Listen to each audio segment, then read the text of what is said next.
Hey everybody, I wanted to give you a couple of funny stories about something that happened this week that shows how the universe continues to have a sense of humor, right? And how we are more connected to it than we think we are. Now, pardon the pun, actually, pun is intended, sort of. These are going to sound trivial, but they are just examples, more examples. I like sharing these stories.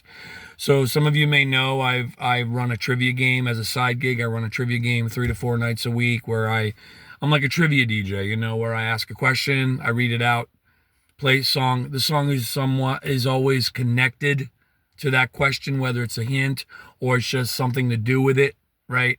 The topic. And I'll go around and collect the answers and then I'll read it and say, okay, next question. Da, da, da. So, um, earlier this week, I asked who played the role of Shoeless Joe Jackson in um, Field of Dreams, right? So, that would be Ray Liotta, right? The late Ray Liotta. Passed away just a few years ago. Rest in peace. But yeah, he's been, he was the main character in not the yeah, he was the main character in Goodfellas. He was Henry Hill, right? And there's a reason I'm bringing that up. So the answer was Ray Liotta. Some people got it, some people didn't. Anyway, so a couple of questions later, I like to build on those. So I asked sort of a follow-up question loosely. I said, speaking of Goodfellas, there was another actor in that movie named Paul Sorvino. He also, I think they passed away the same year, if I'm not mistaken. Him, James Caan, and Ray Liotta, I think all passed the same summer of 22, I believe. It was kind of odd. Nothing's odd, but you know what I mean. But yeah, so Paul Sorvino, which by the way, it's kind of funny. Those of you who know Paul Sorvino he was the older gentleman in the movie. He lived in an apartment complex in Uptown Manhattan. My dad was a security guard there. He used to see him from time to time, as well as Carol Spinney, the guy who was Big Bird in Sesame Street. Isn't that funny? So anyway, getting back to Paul Sorvino. So I said, the actor Paul Sorvino, the late actor Paul Sorvino from Goodfellas has, had or still has, technically, a daughter. His daughter is also an actress with the same last name. What's her first name? What is Paul Sorvino's acting daughter's first name? Right? Now, I always play a song to go with the question. Now, I wish I could take credit for this, but I got to give the universe, again, we're all connected. So I guess, on the higher level, I am taking credit. I don't know, but obviously the universe with its sense of humor. So I was thinking of a song to play for this question.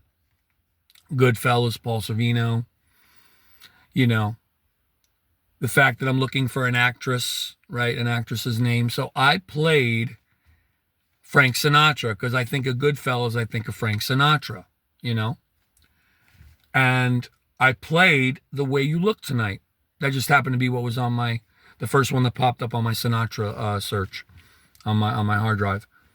So I played The Way You Look Tonight. I said, that's a good song to play. It's appropriate. It's about an actress. It's got Sinatra going on, the Goodfellas thing, all that stuff. You know what I mean? Then it hit me. I'm telling you. Then it hit me how that song was more appropriate than I thought it was.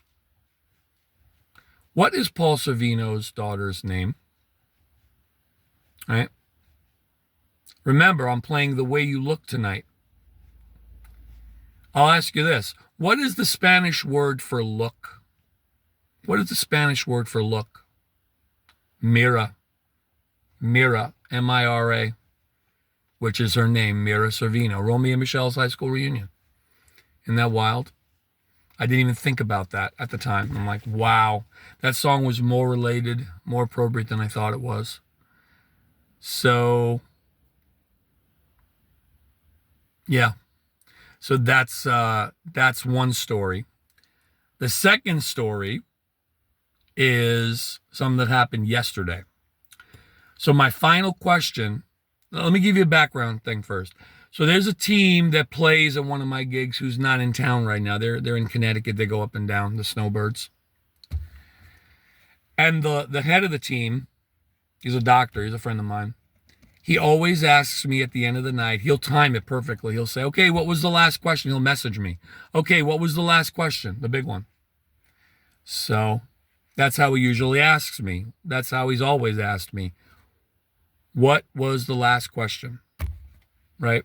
So the question was, who holds the record for the highest grossing album? Let me rephrase that. Let me say that again. Who holds the record for the highest grossing debut album by a teenage artist?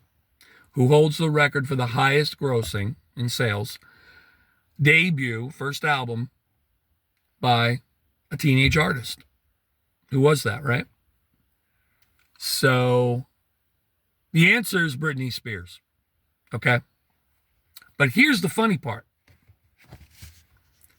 So when the guy asked me last night, this happened last night, when the guy asked me last night for the question, you know how he worded it without even having any idea what it would be about?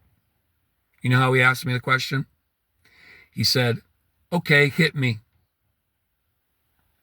He never did that. You know what I mean? Hit me, like hit me, baby, one more time, which was the album, actually. Huge album, 1999. He never said that before. He said, okay, hit me. And I said to him, you know, it's funny that you put it that way. And then he caught on. And he was like, we were both laughing about it. So it's like, and he learned some trivia tonight too. But, in this video. But yeah, so again, the whole Mira Sorvino thing and the Britney Spears hit me, baby, one more time. That's just, again, two examples in the same week of how the universe just continues to have a sense of humor and how we're so connected, even for the trivial things. Take care.